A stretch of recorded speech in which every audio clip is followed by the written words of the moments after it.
Welcome to the Stay Gold Relationship Podcast. I think you're touching on a key point here, is that when a child has a traumatic childhood, emotionally neglectful, and they see arguing in the house and this type of thing, just because the family might get back together and be good when they're older, it doesn't mean that the BPD and the CPTSD is gone. It's still there. Yes. So that's a good Yeah, point. and I think part of the adult version of healing was because I was an adult.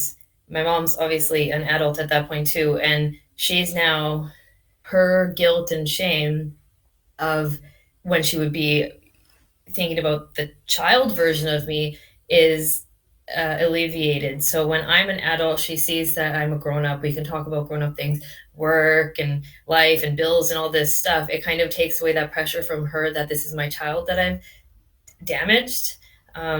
So it was probably that kind of adult healing for both of us, which meant that we were able to just move forward, maybe not clean up all the bits and pieces, but we were able to move forward in that kind of adult friend way.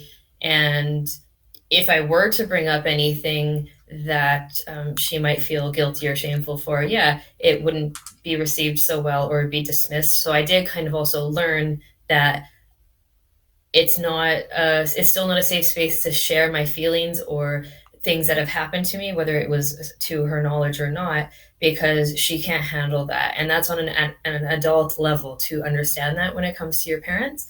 It's definitely not on a child level, because a child should feel safe to divulge sensitive information to their parents and be validated, where if that's not able to happen, then you have to understand that on an adult level and not put yourself in that vulnerable situation.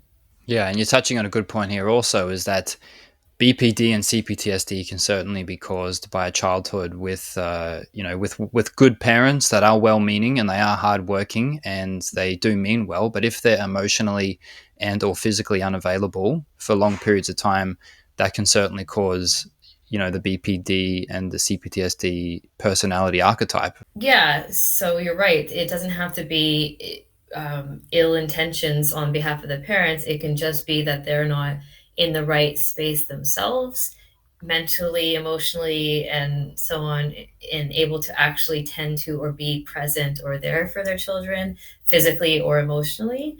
And it could be that the traumatic things that you experience are not directly done by the parents. It could be the environment, people around, things that you witness or experience just overall. So the part that's so hard with CPTSD, when the parents aren't malicious or trying to be abusive, is that there's the emotional neglect. So if you're experiencing traumatic things from the environment to other people, and your parents are unavailable, you have no one to reach out to, and then that furthers the cycle of abusive situations or traumatic experiences that one has, leading to CPTSD and developing BPD. Yeah, because the child feels that the world is not a trustworthy place and they can't rely on that world for any help or support. And abusive and toxic people, they target people that are not comfortable to reach out for help. They're the prime targets.